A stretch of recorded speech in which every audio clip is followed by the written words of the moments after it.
It was from behind these walls where allegations of bizarre and dangerous teachings, including unsanctioned exorcisms, first surfaced against a little-known Catholic order. The claims exposed in a 2023 investigation against leaders at the Sons of the Most Holy Redeemer in Christchurch eventually drew the attention of the Vatican. Now, in an extraordinary move, the group has been banned from operating and its priests stripped of their religious faculties.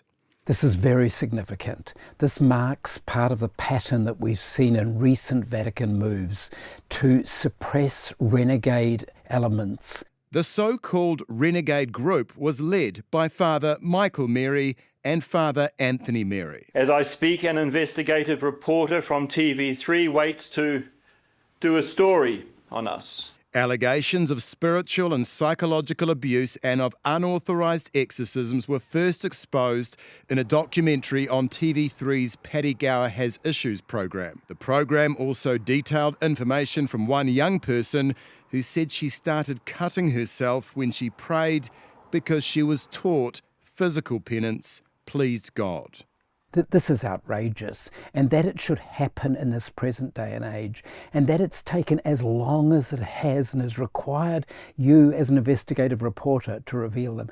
I mean, it's a pretty shameful thing because the Church must have known earlier than this. Following the documentary, the Vatican announced its own investigation. The Vatican started its investigation into the Sons of the Most Holy Redeemer in November last year. As part of that, it flew an emeritus bishop from Australia to New Zealand to interview complainants.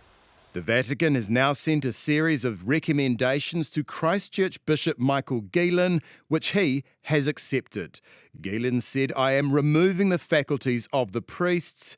It means any preaching, mass, baptisms or any other church-related activities from now on will be unauthorised and illicit." Geelan went on to say all members of the group have been asked to leave the Christchurch diocese. How common is that?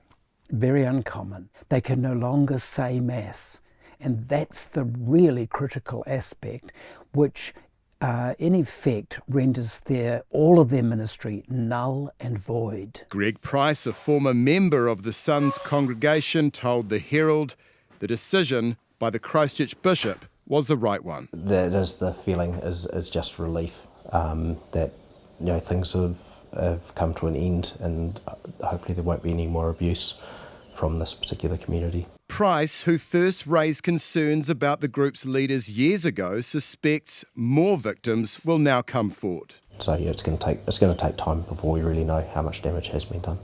Damage, he says, can't be undone, but at least it'll cease from now, along with the shutdown of this religious order.